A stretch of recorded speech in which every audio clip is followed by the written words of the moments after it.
Hey folks, Steve here with a very special video for you today. This is a first impressions of the great battles of the American Civil War system.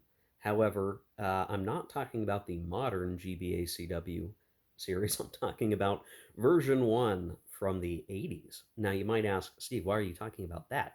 And didn't we just get a new modern GBACW game that came out, as in by Swords and Bayonets? Yes, that's all true. Certainly, modern GBACW is what folks are used to seeing today, and there are new releases coming out all the time. But I got to play version 1.0 this past weekend because that's what my friend had, and he was hosting, and that's what we decided to play. Now, I've done not much more than fiddle around with counters in the modern GBACW context, and have done some solo things that I've not put on the channel just because I don't feel like it was really going to be good. Someday I'll do it well enough that it'll be worth showing.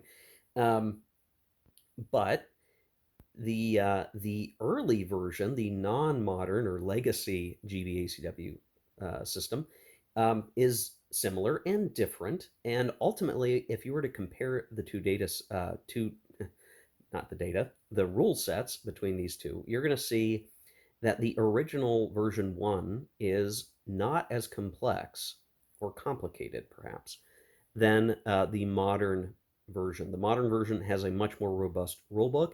It has a lot more, I'll say, complexities to it in terms of the activation system, as well as how you order units and what sort of mode are they in during your turn, and probably a lot of other sort of, enhancements, we'll say, to the rule system and trying to cover any and all cases in the series rules. The GBACW of version 1 is ultimately much simpler. It's I go, you go, but it has all of the fixings that you would expect. It has enfilade fire for when you're outflanking someone. It has different formations, so your infantry can be in line or column. Obviously, column being better for movement along roads, line better for combat. You have artillery that can be limbered or unlimbered and moving them around and getting them into good positions. You do have line of sight, and I can't say if it's much better or worse than the modern version. And it's kind of its own little thing there. Now, what's really interesting at this point is that the modern series, I believe this is going to come in 3 Days of Gettysburg when that is reprinted, is going to get a simple GBACW rule set, maybe not too dissimilar from the simple Great Battles of History GBOH series, having this sort of simpler rule set that you can use instead, and your mileage may vary. Now, I'm very curious, and I wonder, will the simple GBACW rules that will come with 3 Days of Gettysburg or something else, depending on when they want to release it, if it will be very similar to GBACW 1.0, because 1.0 is just that much simpler. It's not as much even rules reading to get to playing. You still have all the nuances and challenges. There's opportunity fire, there's defensive fire, there's offensive fire. There's a need and careful maneuvering because if you change formation in the front hex's zone of control of an enemy, they get to fire on you. And I'm experiencing some pain with that in my current game. Generally speaking, I think that my friend had also mentioned, because he's played both, the host of our game, had mentioned that he thinks that 1.0 is just more fun because you can just jump in. It's not as complicated.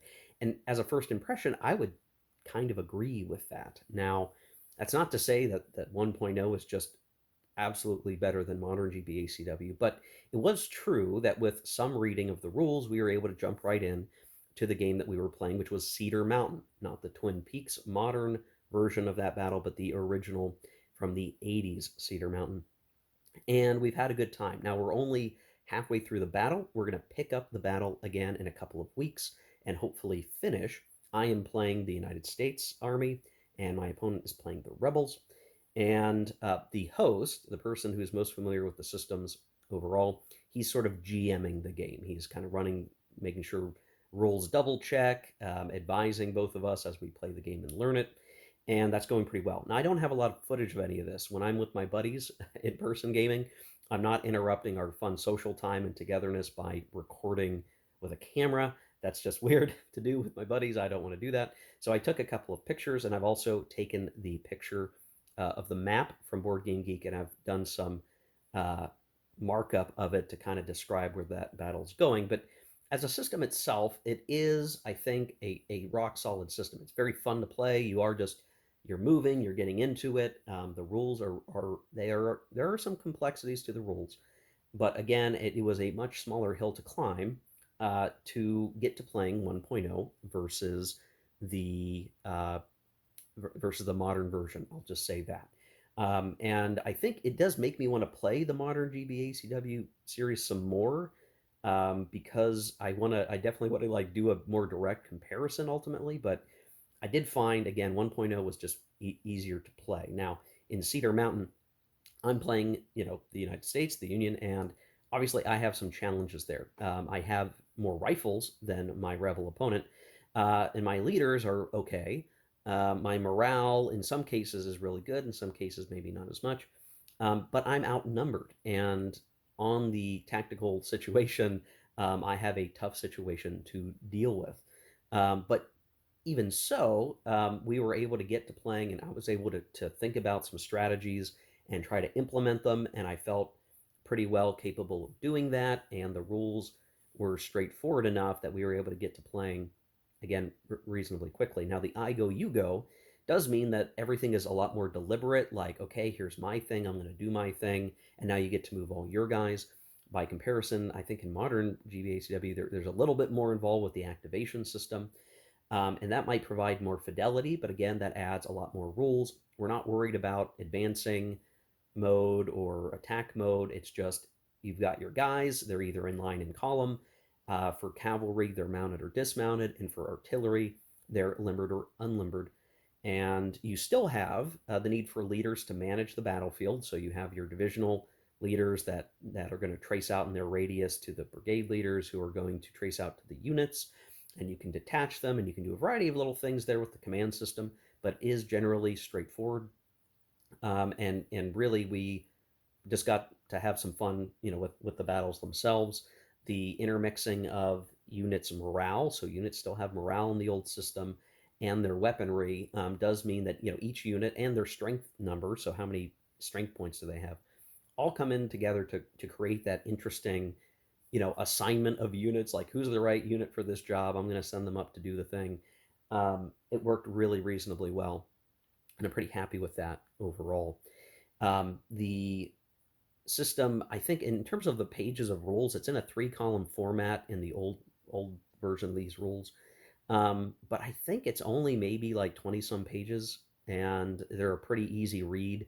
There's nothing in there that's super duper surprising. So, you can turn around and try to run away from your enemy, but you're going to get shot at.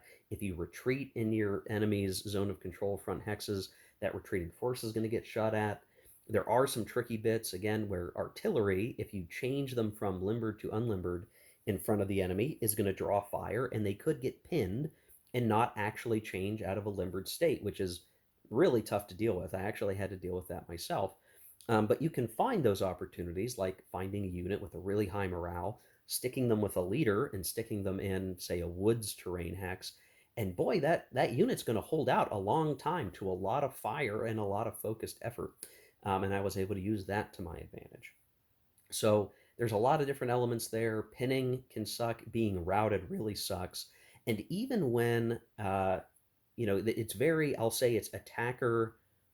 I'd say like both the defender and the attacker have advantages. Obviously, the defender is always going to get more opportunities to fire, basically, and disrupt an attack. So there's this emphasis on maneuvering into a good position and holding it, and you're going to do reasonably well to accept the attacker's assault and maybe push them back and then advance in their wake. All that is feasible. But the attacker has some advantages, or at least just the person rolling the dice to attack, period. Maybe not on the operational attack, is that even when you don't have a lot of firepower firing at the enemy, you still have this possibility of routing them due to the die rolls. It's still possible to fail a morale check potentially, and once a unit has been, beaten up a little bit, it gets even easier to cause them to rout, and indeed, units routing into other units can create a cascading effect. So there is a lot of positional concern, maneuver concern, and then once you're in the thick of it fighting, then it's touch and go to find, did I get a good attack off? Am I starting to break up their lines? Can I start to create an enfilade situation where I can fire into their rear, which is going to be really, really great, tends to be. And really, melee becomes very destructive and honestly almost not worthwhile doing unless you have a very clear strength advantage.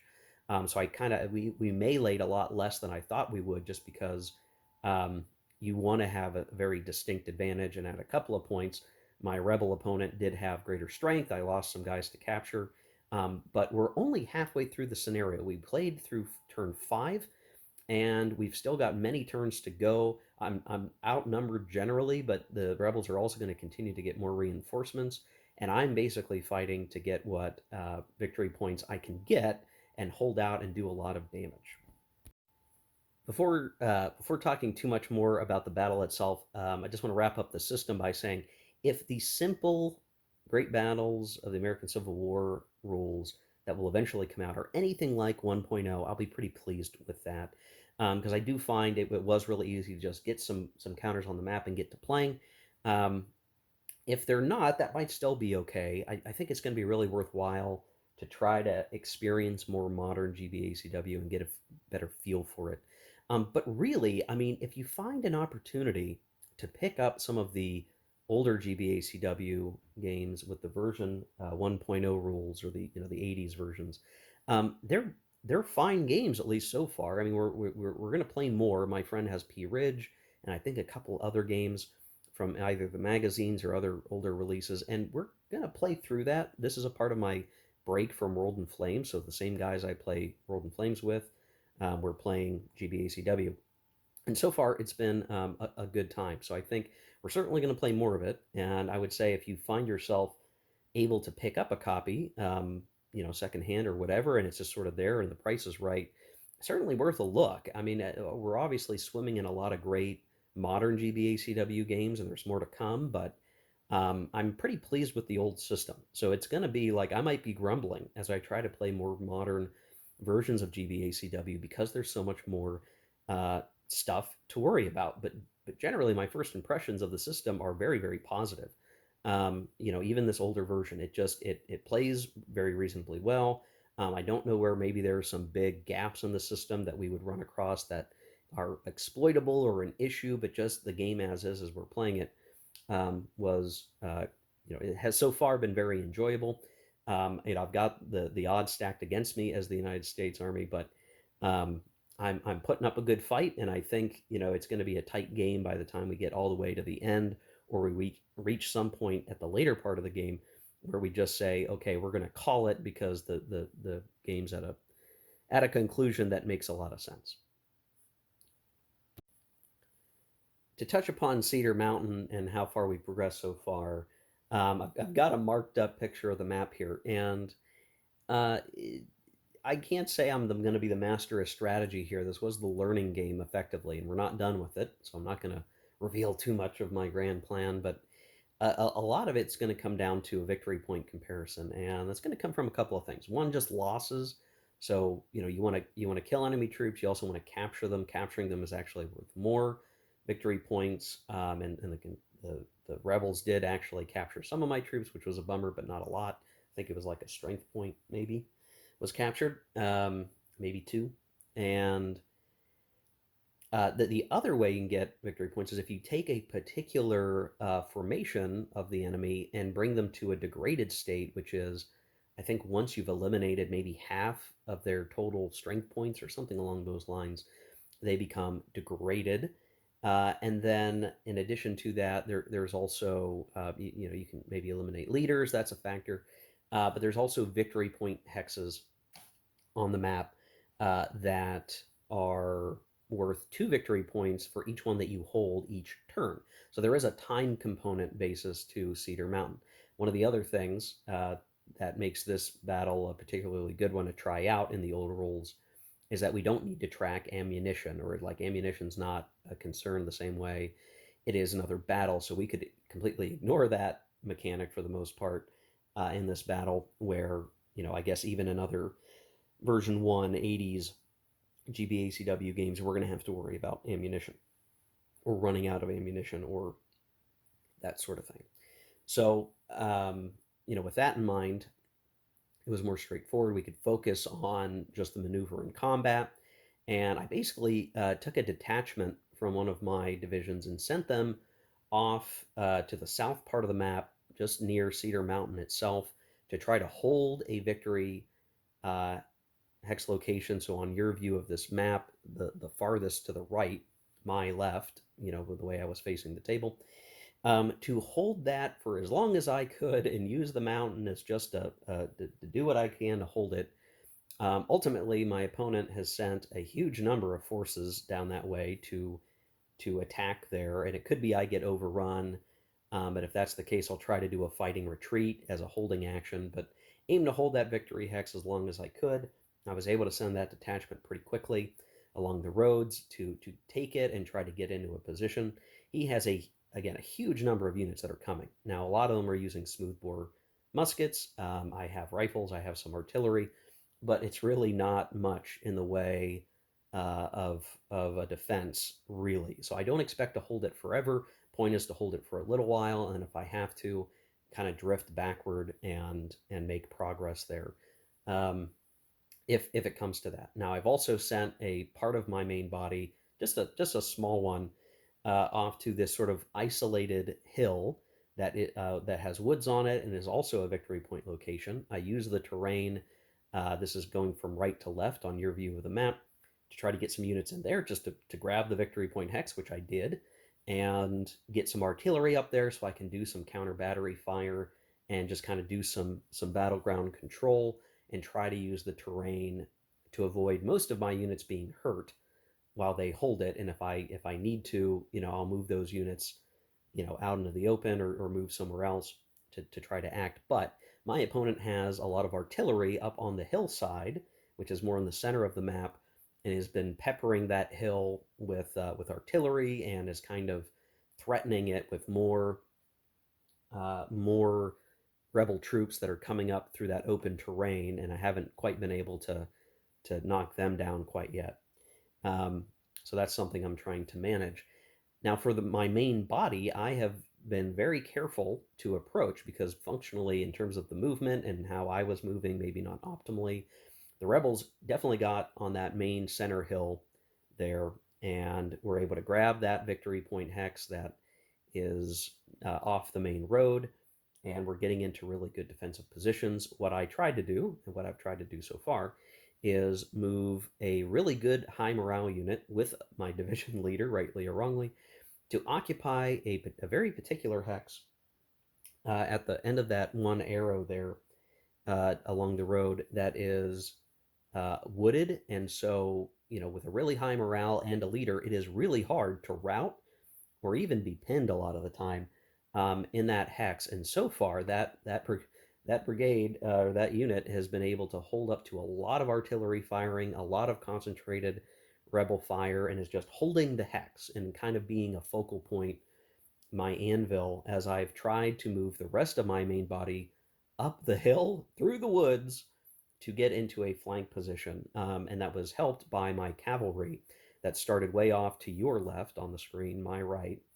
And I sent that cavalry down and around a very long path to come up through the trail system in the western part of the map and nab a victory hex kind of in the rear before the rebels really focused on taking it, and even managed to push my cavalry in and do some enfilade fire on rebel positions that were trying to knock out my division leader.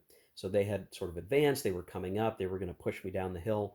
But my cavalry, sort of almost a sacrifice play, they've managed to survive okay so far, was to come in and fire in those units' rear. That caused some really nasty damage to the spear point of the rebel position on that main hill.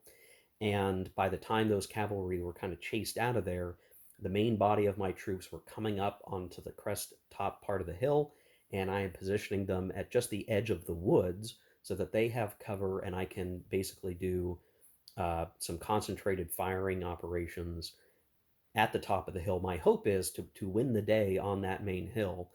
And if I can, force the big body of rebel artillery, which currently is in pretty good positions generally, try to get them out of there. Maybe I don't know that that's going to happen, but that's sort of the hope. In the process of doing all of this, I've tried to get my artillery up into that sort of edge of the woods position to fire out. However, I'm having a damned hard time getting them unlimbered because, again, they are trying to become unlimbered in view of the enemy, and they get fired on and they get pinned and they can't actually unlimber. So my artillery is in a great position, and I'm just having trouble getting them actually deployed to fire upon the rebel position on the top of that hill. But my main goal of getting most of my forces up on the hill has been successful. I still have some maneuvering to do to get them into a better spot, but I'm hoping, to kind of do my best to fight up there. And to me, that's kind of where a lot of the fighting, needs to happen. If I can get the last victory hex location under my control, that should help me get a victory point lead. Um, that will help me out, especially if I have to give up that victory hex way on the far right of the screen, with my Peasley detachment that's going to hold out against a massive force of rebels. I'll exchange maybe one victory point hex for the other, and hopefully continue to rack up a victory point advantage there. But with the way that the dice are, anything wrong could happen. I could have some really nasty routes. I could route down the hill. If that happens, it'll be a damned hard time trying to get back up the hill. So I need to keep up there, do everything I can to fight, and hopefully time will be my ally as I can, if I really really have to, start to drift backwards on defense, and hopefully have gained enough victory points to give me victory. The other thing that I'm hoping to do is Early's division was sort of that spear point of the rebel force, and I have punished it very heavily. Many strength points have been lost from Early's formation, and if I can do a little bit more, I believe that's going to bring it to a degraded state, which um, I think means that they have trouble not routing, or they have impacts to morale. I may also get some extra victory points out of doing that. So I hope to do that. I hope to be able to just, at this point it's up to the dice, because I think I've done as well maneuvering as I think I can, and we'll see what happens in the rest of the battle. But overall, I think I'm doing okay. I have to let myself not feel too bad, because if I lose, well, hey, the United States lost this battle to the rebels, and just they were kind of out of position, and we're fighting for time, so that I think, if like the larger context is, we're fighting for time for the rest of the United States Army to be in better shape for Bull Run. That if this particular battle was a total collapse, it would have been even worse at Bull Run for the United States. I'm not sure if that, I did have to look at a couple maps to discombobulate that description there, but I'm hoping to just do well, knock down some more rebels, maybe get some routes going that give me more breathing room and space, so that the rebels then have to come back at me again, and I get more defensive fire advantages. But again, we're only at the end of turn 5, so there's a lot more that's going to happen. Who knows what's going to go on? Maybe I'll make an updated picture. I'm certainly going to do a follow-up video maybe after the battle, and just talk about how it went. Ultimately, my friend and I are still learning, so we're bound to make some mistakes or not appreciate the nuance of a particular situation and get punished for it. I think that's going to happen no matter what. I think I've already seen that happen a few times to me, where I overexpose some of my units, some of them routed, and it's getting hard to get them back into good shape in that heavily wooded hill and elevation terrain, where like they need to climb and climb and climb back up to be effective. But overall, it's been fun, and I think that's the key thing. If I can say, hey, we're having a lot of fun here playing this game, that's what matters most. And I look forward to playing it again here in a few weeks. We'll have more when that comes up. So anyway, I think that's going to do it for this video. Thanks for watching. A little bit different. I'm using pictures rather than video, and just some description audio over top of it. Hopefully that's okay for you guys. You get a sense of it. First impressions pretty positive for old school GBACW. We'll see what else comes. In the meantime, I hope you guys have a good one. Take care. Keep gaming.